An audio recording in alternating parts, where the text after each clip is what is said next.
Thank you for joining today's live. This is Harpreet from Founders Land Group. Many a times we will see a lot of ambiguity when it comes to the first time buyers in the space of land. Buyers get confused. Let's say they think they bought 1 acre of land and then they think they can build all over it, which is actually not the scenario. There is a very important concept called setback rules where your gross acres versus net acres is usually very different. Let me walk you through the live stream today, and I have a set of slides that I want to share and walk you through the story of Harpreet. Who is Harpreet and what kind of mistakes he's made over time? So, Harpreet is a rookie investor. Harpreet just bought a point 0.3 acre to a 0.23 acre lot in Interlachen. Harpreet thinks he's owning 10,000 square feet. Uh, But that's where Harpreet is mistaken. Harpreet thinks he's going to buy maybe, what's the right word? A double lot and he can build on it. He's going to have a backyard. But that is not actually the true. Let's say Harpreet has this 0.23 acre lot here in Putnam County, Florida. He thinks the size is 75 feet wide. The depth is going to be like, say, 135. The total area is 10,125 square feet. However, Harpreet's dream house is a double wide mobile home. The size dimensions are like 60 by 30. He thinks it's going to be very easily fit. It's going to be like 2000 square feet. He is going to go to the county's office and he's like going to say, hey, I want to build this house, but the permit is going to get denied. The county is going to reject Harpreet's permit. Why? Because Harpreet forgot about the invisible lines. What are these invisible lines? These are called setbacks. I would call them, there are different thieves, and that's how terminologically wise I have said it today is um, thief number one is the front setback. So what is this thief doing? The rule is very simple. You cannot build 25 feet within of the road. Let's say you have a big piece of land in front of your house, and you think you're going to start from the road and build all the way till the back. No, my friends, you cannot build it because there's a front setback rule. What I'm trying to explain you is going to come in very easily explained through this image. Walk closely. If you think this is the front of the road where my cursor is going, and you can put your house here in your all buildable area, and then you can have maybe two, three houses or a double house. This is the 25 feet setback line. You cannot build it. It's a no bid zone. So So let's say that what how to put it in the analogy wise, the zoning buffer itself is saying like a small piece of house is gone. You're gonna build in the front of the house. That is a front setback, guys. Let this image sink in for a second. That is the reality. You cannot build 25 feet from the setback line. Okay, there's another thief. There's a side thief. Okay, you'll be like, okay, I don't have the front yard. Maybe I can build from the right hand side and the left hand side as the house can be still wide. Nope. The rule says you need 10 feet on each side. Math.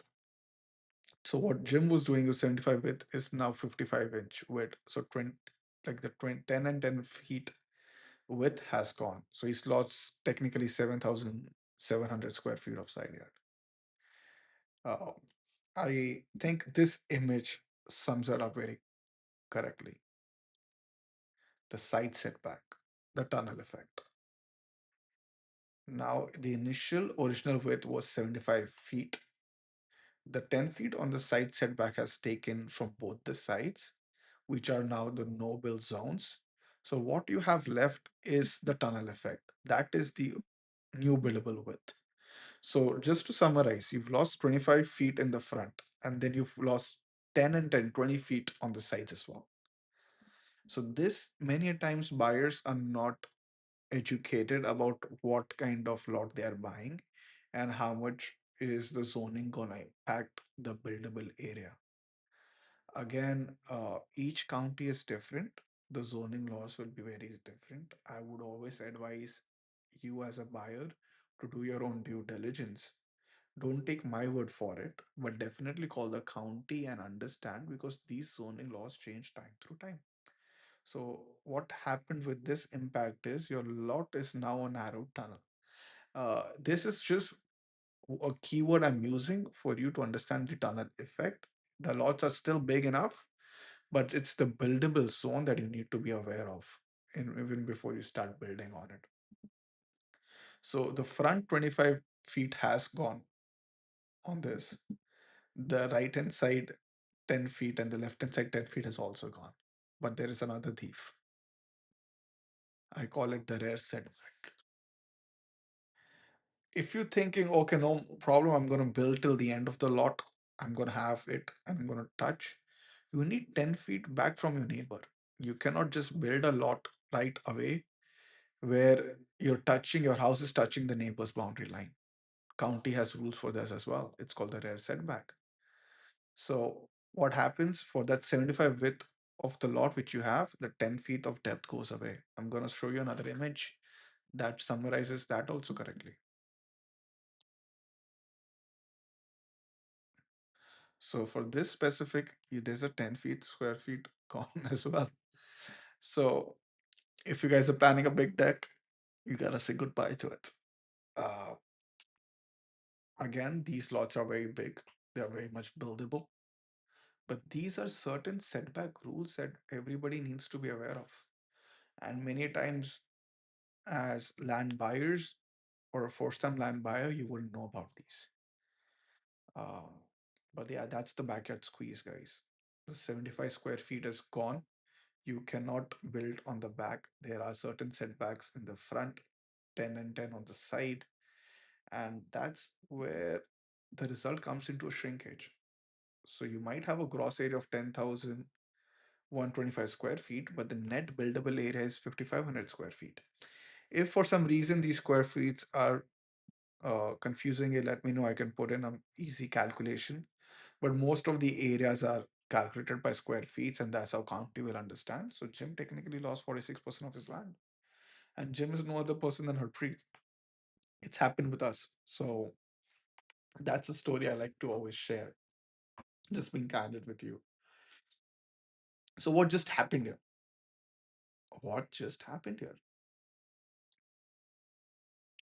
You said, Harpreet, 46% of your land is gone. So let me just summarize what I've been speaking in the last 7 minutes. The envelope you see out here is your final buildable area. 25 feet in the front, 10 feet on the side, 10 feet on the other side, left and right, another 10 feet on the back. So the whole buildable area is 5,500 square feet. And many a times, double lots come to around 6,000 square feet. So you cannot technically put a double lot, like a double house. Um, that is the reality, guys. If you're buying a 0.23 acre here in Putnam County, as of today, when this has been streamed, per our understanding, this is the buildable area.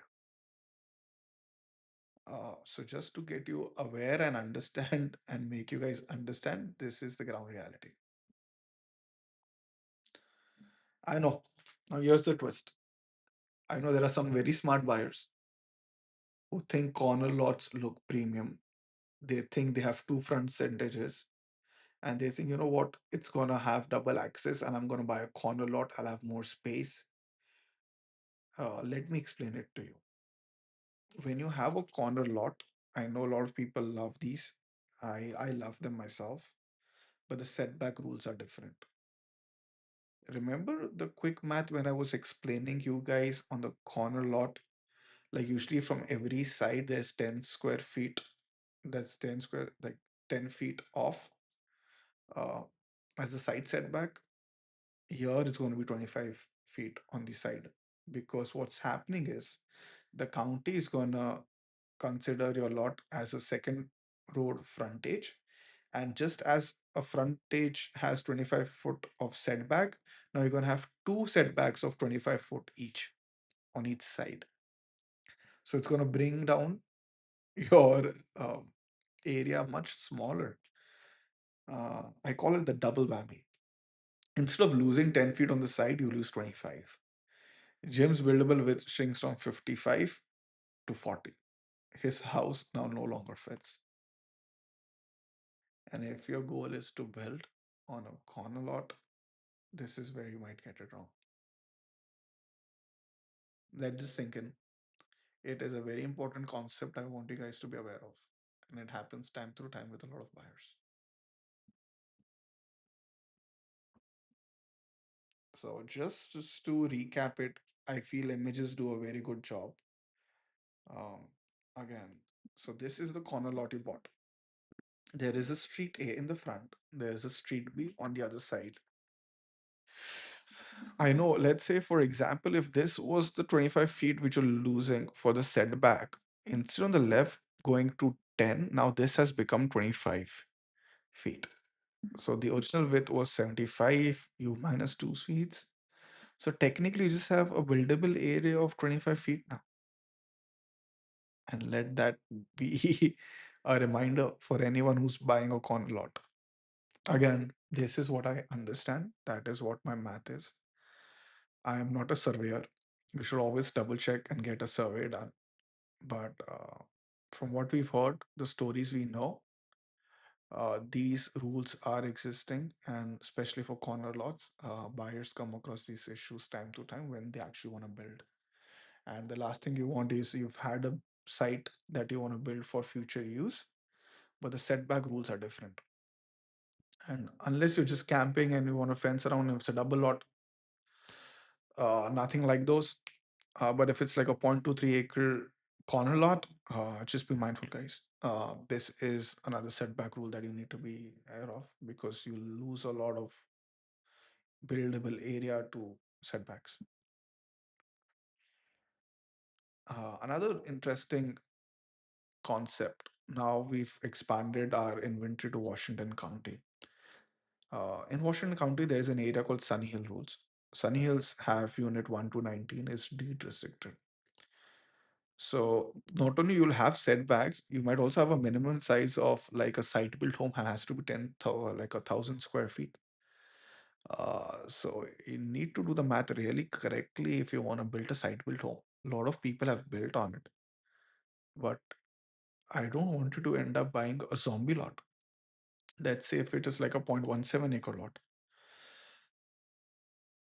the buildable area and the setbacks are still existing, and it's just dependent on what kind of house you want to build on it. But let's say if you just have a buildable area of 800 square feet and the county's minimum size requirement is 10,000 square feet, that's where you'll go wrong. And that will add another layer of a lot of back and forth with the county to get a variance for your lot. So you need to be very mindful. Each county is different. I'm focusing on Putnam and Washington as of today. As this podcast series is gonna grow, the more I'll be learning, I'll make sure I'll give you the knowledge I have. Plus, this is not 100% accurate. It keeps on changing time to time. But at least for buyers, I feel this is very important terms and concepts that they need to be aware of because these mistakes happen. And especially the ones that we've made, I don't want any of our buyers to make. And that is where we think it's our responsibility at Founders Land Group to educate you guys in this land industry space. So the trap, the unbuildable lot. If the setbacks squeeze a lot, the deed restriction demands a big house, you might legally own a lot you cannot build on. Exactly what I was trying to say. Uh, if the setbacks are squeezing a lot and the deed demands a big house, you might legally own a lot you cannot build on. Solution, don't be a pre. How you avoid this? You calculate the building envelope before you buy. Either get a survey done. There are free tools out there in county uh, website where you can actually measure your buildable lot. For Putnam County, I know there is going to be a GIS measure uh, link where you can measure the buildable lot, at least to give an idea of what your building envelope looks like. Or you can get the survey done, another very strong option. But definitely talk with your buyer. And if you're planning to buy with either us or anybody else, do your math, do your homework. Go to the county GIS, use the measure tool, draw the 25-inch lines depending on what kind of lot and what shape of it is. And then we can actually dive in to understand, because not all lots are rectangular. There are different shape of lots as well. I'll make sure to cover these in the future podcast.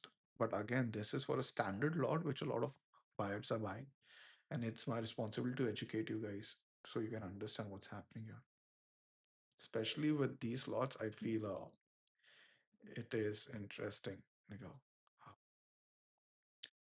next time tomorrow we'll do topography, why flat is always good.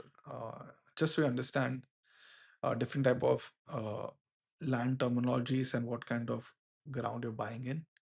I'll be covering that as well. Hopefully, this was helpful for you guys to understand what we're doing here. Uh, Again, at Founders Land Group, we do have available inventory. The lot I was trying and excited to show you guys is the one here on Putnam County, Florida. It's a 0.23 acre lot. It's very similar to what I've told.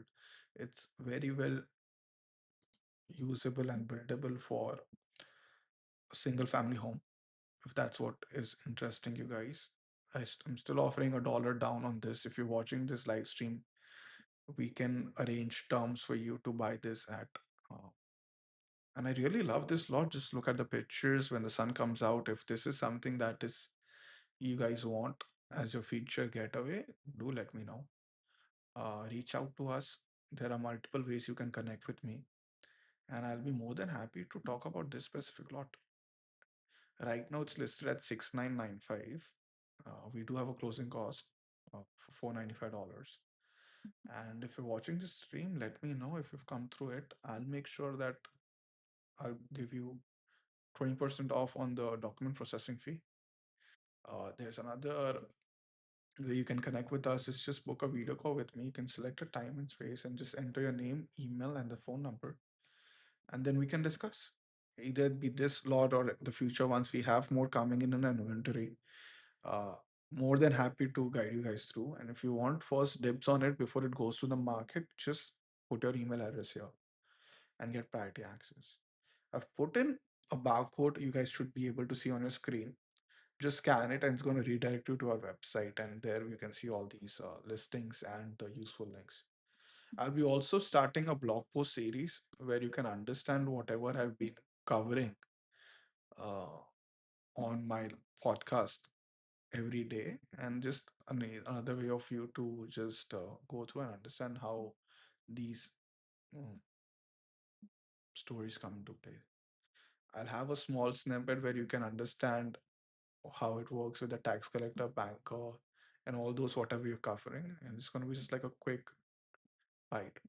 I'm planning also to send emails for you guys to understand and then send these out. If that's something that you guys are interested in, do let me know. If that would be helpful, I'll be more than happy to answer all of these questions. Again, this is Harpreet from Founders Land Group. Thank you for joining today's live stream. I'll see you guys tomorrow. Have a good day. Bye.